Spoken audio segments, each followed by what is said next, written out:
Oh, yes. Hello, world. What is up? Welcome to Build. I'm your host, Matt Forte. We are here live at the Build studio in New York City. Folks, we are only 2 episodes in on the epic Crisis on Infinite Earths crossover event, and I think it's safe to say, truly, there's nothing else like it on television. As incredible as the saga is shaping up to be, I can't help but imagine for our next guest, it's bittersweet having to both say goodbye to one character while reprising another. It's a unique experience for sure, one I'm super excited to talk about.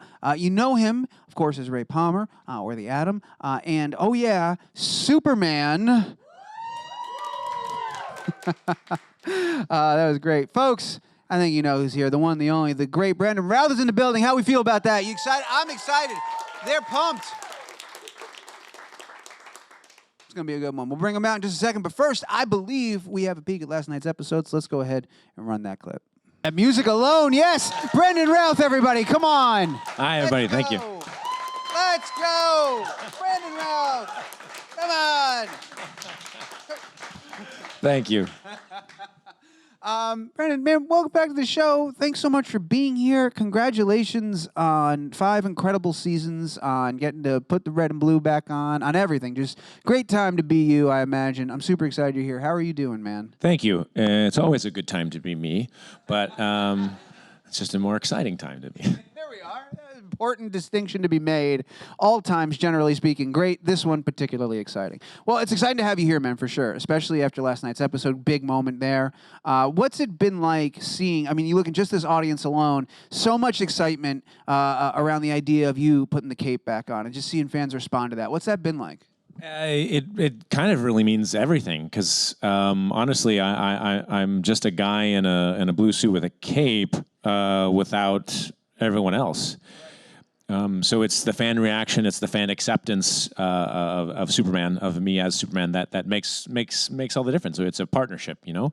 So I'm very appreciative to everyone here, to everyone at home who's been watching, and on social media who's had positive response in the press. So it's very exciting. It's it's something that I hoped maybe someday would happen, to be back in blue, but to have it actually be happening and to be here is really incredible. Well, I'm excited. We'll get to the. I'll ask a few more questions about that in a minute because it is a crazy experience, a super unique experience. But I want to talk about and highlight, like I said, 5 amazing seasons. I want to talk about Ray. I want to talk. This character. Keep me honest here. It's the longest you've ever gotten to spend time with one character, right? Yes, yeah. This is by far the most episodes of television I've played as a character, and the most seasons being Ray Palmer. Yeah, both Legends and then a season of Arrow. What is something unique to that experience? Because you've been in the business for a minute, you've played a ton of different roles, but like to have that much time and be able to stay with Ray for so many different episodes and develop all this time, what's been unique about that experience that you haven't had anywhere else with any other project? Just being able to grow and watch the character mature and really have a really great arc for his character. I think it's subtle in some ways. Ray's arc from Arrow through all the other series to Legends of Tomorrow, but it's there, especially when I look back now at the 5 nearly 100 episodes as the character.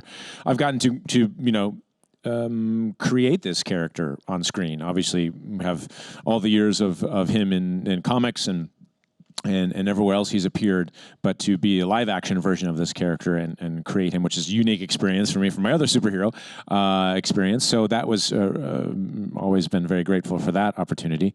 And, Ray has always been a beacon of light in many ways, but he was imbalanced in some ways. So I think that his journey on Legends of Tomorrow, working with the non-legends, as we learned in the first season, the rejects, if you will, the outcasts to a degree, has helped him learn to accept that life isn't always perfect, and it's okay that life isn't always perfect. Certainly, the presence of Nora Dark, played by my wife Courtney Ford, has helped Ray mature in so many ways and get more balance in his life. I know, I think it was in October you did your last episode. Is that right? Around that area. Yeah, give or take. And I assume Courtney's finished. She's done her last episode as well by now. Has that, What's that been like? You guys got to work together for a couple of seasons and be on the same show together, and now to both have to leave at the same time. Is that a weird transition to have to make? Does it feel like it's over yet? Because it's still only been a couple of months. In your brain, it could be like, oh, I'm still going back next season. Or does it feel different? Like, is there a finality to it? It's a very challenging transition. You know, we both love the show very much. We love these characters, and if it was up to us, we would continue playing them for the foreseeable future. It's not, and so we've accepted that, and we're moving forward. But you know, it's going to take a while for us to fully move past this experience. They've meant so much to us. We've been immensely grateful. Have so much gratitude for the opportunity for us to not only work on the same show, but live in the same city with our 7-year-old son and have the family be together for the past 3 seasons has been great, and we're so happy about that. And the work we've gotten to do together, both learning from each other and creating, I think, great episodes and a great relationship between Ray and Nora on screen. So it definitely is bittersweet. We're happy about the accomplishments and the love for the show, not only show, but our characters and their relationship, but also, you know, sad about leaving something that we love so much. Absolutely. It sounds like it's a challenging thing to have to do. Did you guys, because you would work together and you'd be at work together during the day, would you have to like make a concentrated effort to like leave that behind, or were you guys running lines? Were you working at home as well? Did you have to set up separation and set up boundaries, or was it just? We worked more in the beginning, setting up the relationship between the characters and making sure that that there was, you know, just that we had some structure going in, that we had planned, because we didn't want to. We wanted them to not have rush the relationship. Because it's more fun to tease it, and also, you know, it's just the tension added to the energy of the relationship and the will they won't they, you know, experience, and that was fun for us to play too. It created comedic moments, physical comedy, and all that. So we worked and planned some of that, and then we'd go to set and be different when we were there. But at least we had that basis of understanding, and then as we progressed, we didn't have to do that as much because we kind of understood where Ray was and where Nora was, and kind of could do that more on the fly. But it was a bit of both, you know, to make sure that when we were at work, we were working, and so we had communicate effectively. So, you know, the relationship never got in the way, that we were there to work, and that was the most important thing. Did they ever write stuff in such a way that like they were, I don't want to say taking for granted, but like taking advantage of the fact that they knew that you guys were a couple outside of the show, and they're like, you guys can figure this out. This is something we want you two to do. I think you'll be fine with this. You guys get it, right? Like, was there ever? I don't think they ever. Like that? No, I don't think they ever. Took advantage of that. Other than just the fact that I think when Courtney came on to do 3 episodes, and she knocked it out of the park, and they're like, "Hey, she's great. We got to keep her on," and continued writing her into season 3, and then. They had an idea that maybe they'd put us together, I guess, but you know, kind of feeling it out, and I think maybe they were going to had an idea to do that sooner, but we said, well, you know, we like the idea and it makes sense, especially having these characters be complete polar opposites. If you can make it work, it's kind of cool. But let's just pump the brakes a little bit if that's all right, and let's, you know, make it a more gentle, you know, coming together. So walk me through, this is, obviously, it's the last season. Did you know, in terms of like timeline-wise, when did you know that, 1, it would be your last season, and 2, that they were going to ask you to play Superman? Like, did those things happen sort of at the same time, or was it a 1-2 punch? Like, how did that all map out? We found out about the landscape of the season before we started shooting that information. And then about 2 weeks later or something, then I got a call from Mark Guggenheim, who's kind of the puppet master of the crossover extravaganza, and he said, "Hey, you know, I know this is happening with Legends, and I'm over here doing the crossover. We really want you to be part of it as Ray Palmer and the Atom. But would you consider? I have this idea. We're doing Crisis on Infinite Earths. Would you be interested in putting on a different suit also?" And I thought, "Oh, I know where you're going with this." And I said, "Look, I'm really honored that you'd even ask me. Is everybody really okay with this? I mean, is this something that you just like? If I say yes, this is really going to happen?" And I said, "Look, I just need to settle with this and think about this for a little bit, and talked it over with Courtney, and realized that it was that it was a good decision, and that no matter how much he appeared on screen, no matter what he did, just being able to come back and reprise this role, that would help complete the journey of Superman for me. That's the thing I was always curious about, is that moment where they ask you to do it, because I think a lot of us here, we all own the shirts, we all love the stuff, we read the comics, we've seen the movies. If someone asked us to be Superman, we'd be like, yeah, immediately. But it's like, I imagine it's a heavy decision to go back to that character, if it's the right decision and all that. So that's why it's interesting to hear your thought process. Yeah, I mean, my first gut instinct was like, yeah, but I had to consider and understand what the story was going to be like, and the landscape for that.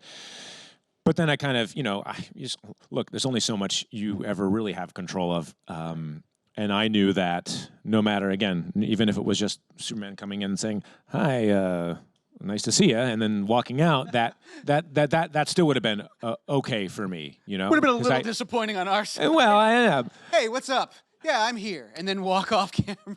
I'm glad we got to see you do a little bit more. Yeah, me too. But I understand what you're saying, that just to have that opportunity. Because for me, it was not just like presence on screen. It was the whole thing. It was the costume fitting, the thing, the whole part of it was healing in many ways for me.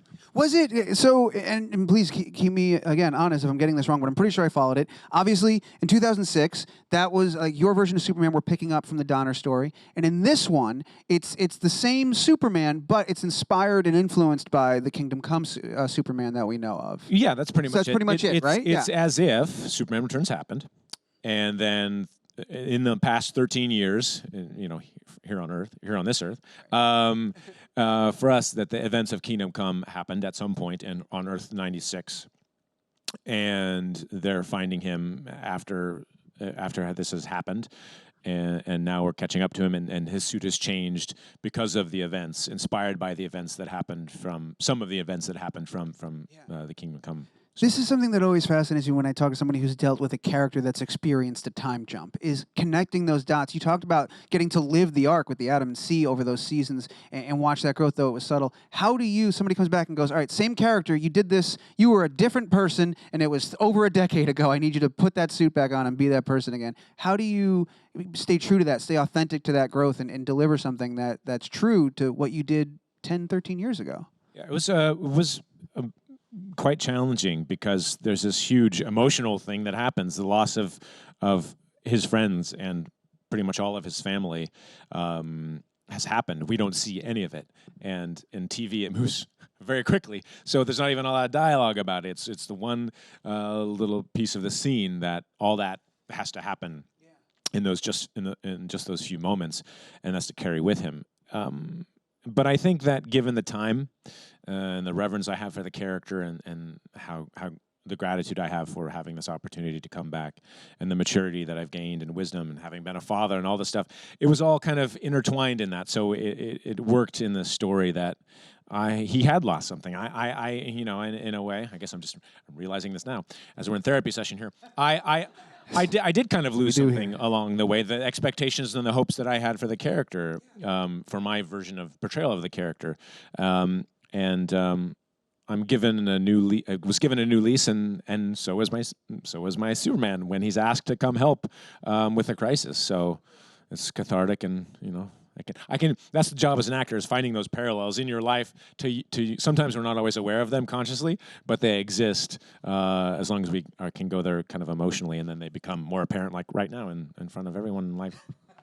This is a safe room. I can tell you that right now. There's no safer room than this one right here with all these fans. Thank you.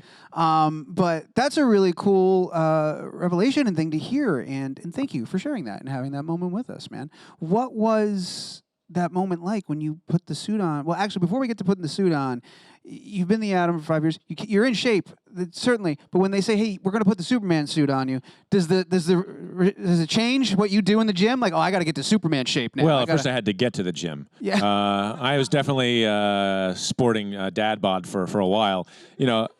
With a schedule on Legends and being a dad, there wasn't getting to the gym very often the last year and a half.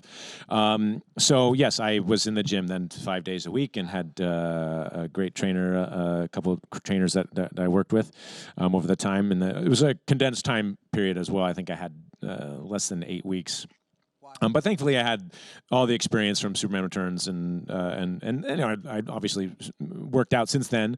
So my body was kind of somewhere in the last 13 years. I'd spent some more. So I had, you know, my body was had muscle memory, and my nutrition was already dialed in. So even though I wasn't in the gym, I had my nutrition on point. So everything kind of came together and worked out really well, and was, you know, fun and easier than the first time. No way, it was easier. Interesting. So all right, so now we've got that. You've gotten there. You've done the hard part, physical, mental. You're there. Now they give you the suit. You put it on. I was reading reactions from cast members when they saw you walk onto the set for the first time, and they were all blown away. Like, that's the dude. That's it. That's Superman. What was it like for you to put it back on and see yourself for the first time in it? You know, to be there on set and having people, friends and crew see you as Superman, it's a very different thing, because I'm there as Ray and doing my Ray thing, and then I'm consciously there as Superman, and it helps. It helps because I'm only a human. I'm not actually Superman, right? So to see people see you as Superman in the flesh, it helps me feel emboldened, and I was very respectful of that idea also, because even though I'm not a method actor, when I'm Superman on set, I'm not cracking the same jokes, I'm not laughing at the same things, I'm not engaging in conversation in the same way as I do when I'm playing another character, or Ray, or even Clark, because that's like I am embodying Superman for everyone also, and they're not asking me to do that, but I just kind of feel like that's the thing to do. It's a level of respect that you have for the character, though, man, and that's why you're Superman to a lot of people, is that's ingrained in you, and you're just that kind of dude. You know, you mentioned going between Ray and between Clark, and did they break it up where they make it easy for you and get all your Ray stuff done and then do all your Clark stuff, or vice versa, or did you have to bounce back and forth? It was actually the Clark stuff first, which I had been preparing for Superman physically and doing costume fittings and all of this stuff, make sure the suit was working, that I hadn't. It's like, oh, I gotta play Clark also, and we did that before any of the Superman stuff. And there's only that one little scene really as Clark. All the other stuff is Superman in Clark's clothing. There's only the one scene outside in the Daily Planet offices before we go into Clark's office. Once he goes into the office, takes the glasses off, he's Kal-El, he's Clark to me. He's not Clark Kent anymore. He just doesn't have a suit on. So I was very nervous. I was more nervous about Clark, which is not usually the case. Usually I'm more nervous about Superman in the past. So I was more nervous about playing Clark and getting it right, having it be funny and doing the whole thing. And thankfully we did several takes of it and got it. And working with Tyler and Candace and Bitsy was great. And Bitsy, you know, Bitsy was my Lois in this, because I have that flash of, oh, this is Lois, who I haven't seen, even though she's not my Lois, it's Lois. So that was kind of nice. It's such a unique and odd place to have to play around in, to sort of find, like, you talk about drawing from personal experience, but what experience could you possibly draw from to find that moment of, like, this isn't my Lois, but this is a Lois, and, like, to sort of realistically react to that and respond to that. It's got to be a really crazy world that you've lived in for the better part of a decade now, playing around in these comic book universes and things of that nature. Yeah. I mean, that's what the character breadth, the exploration and imagination, and, you know, just having lived those characters, shooting Superman Returns and that existence, and just, you know, playing in that what if world is where you have to kind of be. I got a million questions, but also so do the fans, and I want to make sure we get time for all of those. We're going to do a couple of those real quick before we wrap things up and get out of here. We've got one from Twitter. This is from Naya Zor-El. Well done. Do you have any tips for future actors? You are such a big inspiration to me. And then she did a little heart emoticon with a little thing and a 3, so she loves you. I see. Yeah. Okay. There it is. Over there. Thank you, Naya Zor-El. Tips for actors. It's such a challenging business. I think the thing about being an actor is being okay with truth. You have to be truthful as an actor. You have to be very open, and to be very inquisitive. You have to look inside yourself and understand how people tick, why you make the decisions you make, why people make the decisions they make, in order to get to the truth and motivation for a character, especially with drama. But that's in comedy also. You know, the best comedy stuff is when there's real truth behind it. So you have to you have to dig deep and investigate a lot of things, and humanity. So it's a great question. Do that. Thank you. Thank you so much for that. Thank you, Naya, for your question. And I got a bunch in the room. I want to get to as many as I can. First one, you got a microphone. Go for it. Yes. Hi. This is very surreal for me. Hi. Because I remember being 14 and going to the Teen Choice Awards to meet you. Oh, in no a shirt way. that I ironed on your face. Whoa. It was a whole thing. Did we No, meet? we did not. So Okay. this is Well, now here we go. This is why it's very weird. But Is your T-shirt have my face on it this time? no, this is Keanu Reeves. Oh, okay. I mean, he's. We could kind of be brothers. Yeah, we kinda I'll look just similar, put so. you on there. No, but so for me, you were the first Superman I got to see on the big screen, and I know for a lot of people my age, it's the same kind of thing.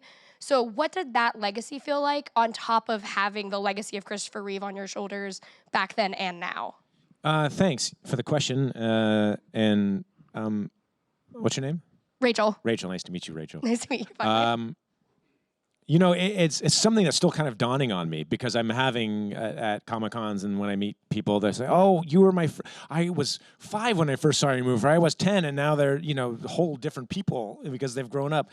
And it's just kind of now dawning on me that I'm those people's Superman, which is different than being, following the footsteps of Christopher Reeve. So I kind of can't wrap my head around it because it means something different, and I'm happy about it and excited and grateful that has happened, and I'm happy to move the character forward.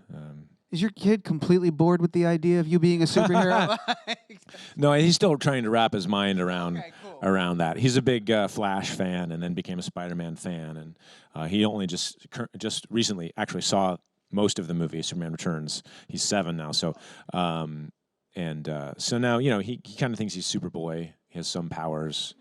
Watch out. Yeah. We've had the whole safety talk though, so I think we're good on the whole flying experiment thing. He's a smart kid, thankfully. So yeah. That's what happened. That's childhood, man. All right, we've got a couple more left. You got a microphone. Go for it. Yes. Hi, I'm Nate. I'm also a huge fan. Hi, You Nate. were my Superman too. Thank you. I think a lot of ours.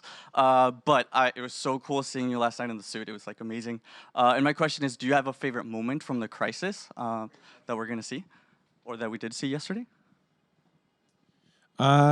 So many moments. I mean, there's a scene that is tonight in the Flash episode. It's Superman talking to Lois and having kind of a real, a Superman moment. I really love the scene from last night from Batwoman, and the fight I think is cool and all that. But there's a scene tonight that kind of exemplifies who Superman is in a very short, condensed scene, but I'm really happy about that, and working with Bitsy was great also. Do you have? Thanks for your question so much. Do you have a moment, as you close the book on Ray, you looking back at those 5 seasons? Is there something that stands out? I'm sure you've taken time to look back and reflect on the journey. Is there an episode or a scene or a day that was on set that you remember from being the Atom that like stands out for you that you really hold on to and cherish? There are so many days. I mean, being the Atom was awesome. Being Ray was even more awesome. Ray created the Atom, and I just love the relationships that were created. I love the bromance that Ray and Nate have, and being able to show that and kind of dismantle that chauvinistic, macho version of friendship, and have 2 guys who just truly love each other as friends and have that close relationship. I think I'm so proud about that, and just the fact that Ray has had so much heart and balance to the Wave Rider. I love all that, and just being fun and silly and goofy as we are on that show. For sure. We've got time. We're going to do 2 more. You got a microphone. Go for it. Hi, Brandon. I'm pretty sure you can tell I'm really excited that you Yes. donned that cape You look again. great. I wanted to know if they decided to do a spinoff with your Superman, would you be up for the challenge, and what would you like to explore with that? I think given the right circumstance, look, after being on Batwoman the first day filming, I had this feeling of I don't have to do this anymore. The story is complete. I would love to keep playing Superman, but that desire, that need, that unfulfilledness has been fulfilled. I was at peace with that journey. Love to continue playing the character. So, given the right circumstances and the right setup, I think something like that could work. Superman's such a tricky thing to do on TV or in an extended series in order to show his. So I don't know. I mean, yes, I'm open to everything. You got to. My lessons that I've learned in life is to really close any doors, because you never know what can happen. Even the worst thing can, in the end, turn good. That sense of closure, that was something that you didn't have prior to getting this opportunity, right? Because I don't even know what happened, man. Like, that movie's got like a 75%. People love that movie. I don't know why there wasn't another one. We don't know why there was another one. But but that was it. Was it conceived of as a one-off? Did you know that back then, or did you know? No. I mean, I don't think there was a fully. I don't know how fully realized a sequel was, but there was always that intention. I think everybody wanted the studio. Everybody wants to make money, right, and make more stuff. But it wasn't an easy process to get that first one made. All of the 10 years of history of making all the other versions that were going to be made before Superman Returns was made were all wrapped into this. So the budget was big and all that, and story, and changes happen in the studio and all kinds of things. So I don't know what happened either, but yes, it was conceived to be there. I think everyone would have loved to have done another one, but the circumstance wasn't there, and I think I had to go through this journey to come back and be this version of Superman. I'm certainly feel much more like the guy now, and I'm happy to have the opportunity with the maturity that I've gained and wisdom. That's pretty cool. You feel more like the guy. Yeah, that's amazing. I always felt like Clark. That was easier. But Superman was another story. Awesome. All right, Kate, can I do one more? Let's do one more. You got a microphone? Let's go for it. Batman shirt. Batman shirt. That's right. He's in the same universe. We'll take him. He's no Batman versus Superman here. Go for it, man. I'm just playing. Yes. Hi. My name is Christian. It's my first time meeting you. And yes, I love the Superman 2006. But my question is, were there plans for a sequel or a team up with Batman or with Christian Bale or any? Not that I ever heard of. I mean, I think those were probably possible ideas. And yes, there did become a sequel that I kind of heard loosely told the idea of it, but it just never, the right things didn't come together. It's incredible that anything gets made, that movies get made. It just really is. I know you've heard people say this before, probably, but it takes an incredible amount of effort and love and passion, and if that doesn't all come together at the right time, it doesn't happen. It's really easy to, thank you for your question, by the way, man, that's great. It's really easy, I think, for us to lose perspective, too, of, like, it was a different world, like, cinematically, there was pre-Marvel, there wasn't nearly as much hero-based content as there is now, and so it was a different ballgame getting people on board to spend that money and make that investment and make those movies, whereas now, I think everybody's looking for a property that they could expand or do that with. It was different back then, man, but... Yeah, and the audiences were expecting different things, and, so it's, it's 13 years, so, a lot has changed in that time. So. Well, one thing's for sure, you are still a lot of our Superman, man, in this room. I'll tell you that much, and it's so awesome to see you. And congratulations, not just on getting to come back to being Superman, but this amazing job that you've done, this journey with Ray and with Adam and with everything that we've gotten to see. It's been so awesome to watch you do this stuff, man, and we look forward to seeing you doing a lot more.